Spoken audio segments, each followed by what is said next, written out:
mulutmu adalah harimaumu, dan sepandai-pandai tupai melompat, sesekali jatuh juga.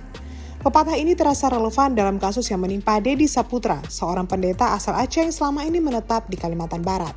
Ia diamankan oleh personel Unit 3 Cyber Ditreskrim Sus Polda Aceh saat mengendarai sepeda motor bersama istrinya berinisial EF. Sepulang berbelanja dari pasar Kabupaten Bangkayang, Kalimantan Barat pada Rabu 18 Februari 2026. Penangkapan tersebut dipimpin Ibtu Abdan Maulana dari Unit 3 Cyber Ditreskrim Sus Polda Aceh. Dari informasi yang dihimpun menyebut, pria asal Pidijaya itu diboyong ke Aceh atas dugaan tindak pidana ujaran kebencian dan penistaan agama melalui sosial media. Masuk Kristen dikasih duit, soalnya kata teman-teman gua gitu.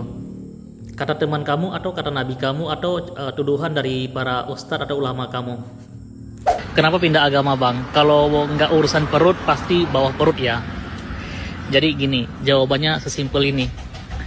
Ketika saya masih Islam, saya itu lajang, nggak menikah. Dan ketika saya masuk Kristen, istri saya cuma satu. Jadi, saya masih setia dengan satu pasangan saya. Muhammad, ketika masih belum jadi nabi, belum menerima wahyu, istrinya satu. Ketika jadi nabi, istrinya selusin. Belum gundik-gundiknya. Dan Kabid Humas Polda Aceh Kombes Pol Joko Krisdianto pada Sabtu 21 Februari 2026 membenarkan penangkapan tersebut. Setelah menerima laporan dan melakukan penyelidikan, yang bersangkutan kami amankan di Bengkayang, Kalimantan Barat, selanjutnya dibawa ke Polda Aceh dan kini yang bersangkutan sudah ditetapkan sebagai tersangka dan masih dalam pemeriksaan lanjutan, ujar Joko.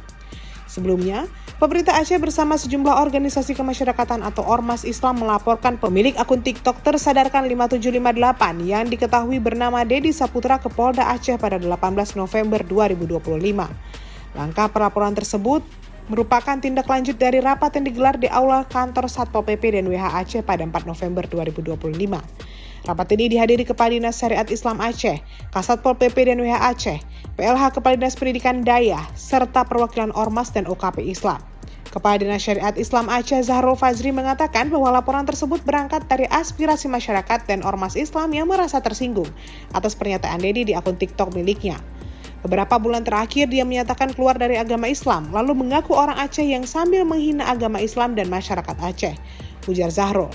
Hasil penelusuran menyebutkan bahwa Dedi merupakan warga asal Pidijaya namun telah lama berada di luar Aceh.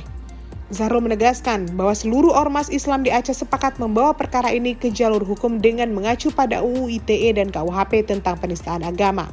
Menindaklanjuti laporan tersebut, tim Unit 3 Cyber Ditreskrim Sus Polda Aceh berangkat ke Kalimantan Barat pada 17 Februari 2026 dan berkoordinasi dengan Polres Bengkayang.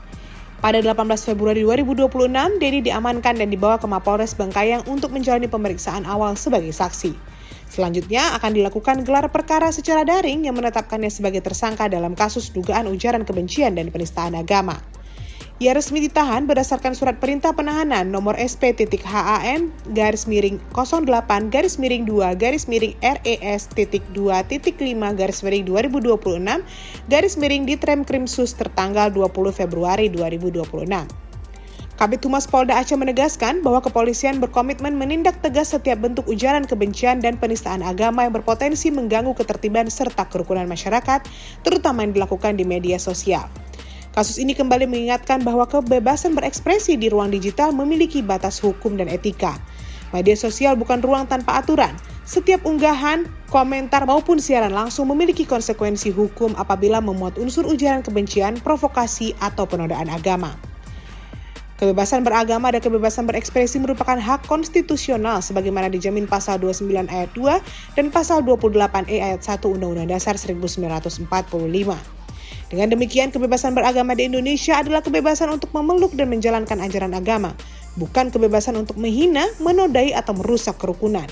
Konstitusi menjamin kebebasan beragama sebagai hak yang tidak dapat dikurangi dalam keadaan apapun atau non-derogable rights, tetapi tidak memberikan kebebasan mutlak untuk merugikan atau melanggar hak orang lain.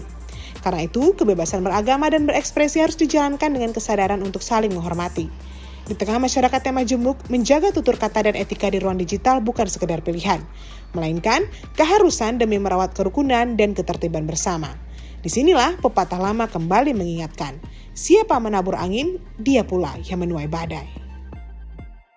Saya yang bernama Didi Saputra yang telah membuat kegaduhan dengan beberapa argumen saya di video TikTok saya di Aceh sana, khususnya kepada pihak kalangan ulama Aceh, para tengku-tengku ilmu yang di Aceh. Dengan ini saya menyampaikan permohonan maaf sedalam-dalamnya dari hati saya. Kiranya bapak-bapak semuanya, ustadz-ustadz di sana, ulama, tengku diberikan mau melapangkan dada untuk memberikan pemaafan bagi saya, khususnya di bulan Ramadan ini yang penuh dengan berkah. Kiranya saya boleh mendapatkan keberkahan serta pengampunan dari bapak-bapak semuanya.